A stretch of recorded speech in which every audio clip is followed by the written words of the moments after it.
suis Inès Benjamin, j'ai 17 ans, j'ai passé le DELF-B2 cette année et j'ai eu 93 sur 100.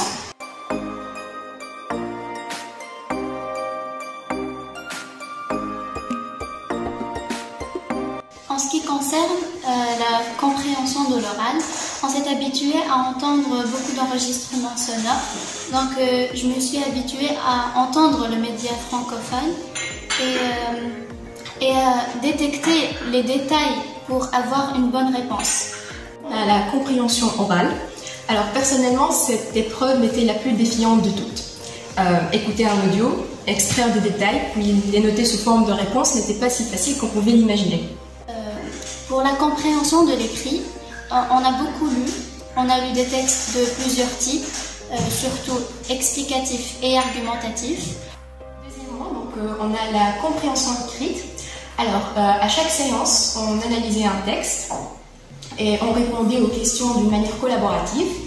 De plus, on exploitait le texte davantage en relevant un nouveau vocabulaire et de nouvelles expressions pour s'en servir par la suite. Donc la production écrite.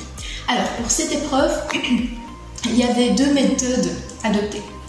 Alors soit on rédigeait ensemble en classe, en rectifiant les fautes et en réfléchissant à haute voix, soit on se contentait de préparer une carte mentale en classe, c'est-à-dire on cherchait les arguments et des exemples pertinents selon le sujet, puis on les classait en différentes catégories.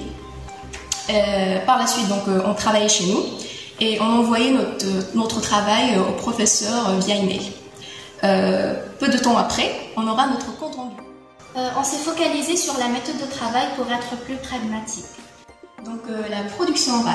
Alors pour cette épreuve, je me rappelle que dès qu'on pénétrait la salle de classe, on ne faisait que communiquer en français.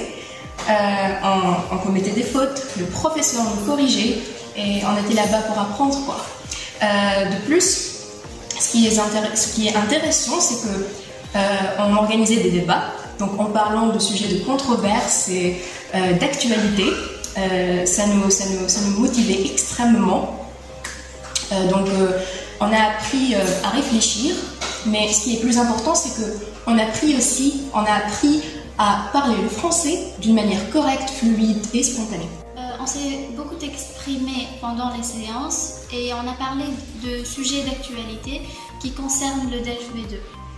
Les séances de formation étaient une sorte d'échappatoire pour moi. J'adorais ces séances parce qu'on était libre, on parlait, on s'exprimait et j'aimais beaucoup les techniques d'animation de notre formateur parce que c'était des techniques qui retiennent l'attention des étudiants et qui facilitent l'assimilation des informations. Notre formateur, il usait trop des techniques d'animation, c'est-à-dire afin de consolider les 4 compétences, et c'est surtout en ce qui concerne la production orale. On se divisait en groupes et il y avait toujours un responsable de ce groupe. Donc on travaillait ensemble, donc chaque groupe travaillait ensemble. Et puis il y avait un porte-parole qui annoncera, on va dire, les points, par exemple de l'essai, donc les arguments et les exemples. C'était surtout pour nous aider à ne plus avoir le trac en parlant en public, à pouvoir gérer notre propre personne lorsqu'on parle en public. J'ai tenu à passer le DELF parce qu'il représente un atout pour postuler pour les universités francophones. En plus, c'est une valorisation de mon CV. Je suis très satisfaite de cette formation. On a très bien travaillé.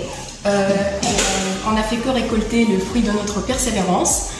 Comme score, j'ai eu 94,5 sur 100. À tout prendre, je vous conseille fortement de suivre la formation prépa DELF-B2 à l'ESPIN, parce que si vous envisagez de poursuivre vos études à l'étranger, le DELF-B2 est extrêmement important. Pourquoi c'est important pour les DRH d'avoir des étudiants ou de jeunes diplômés qui ont le DELF-B2?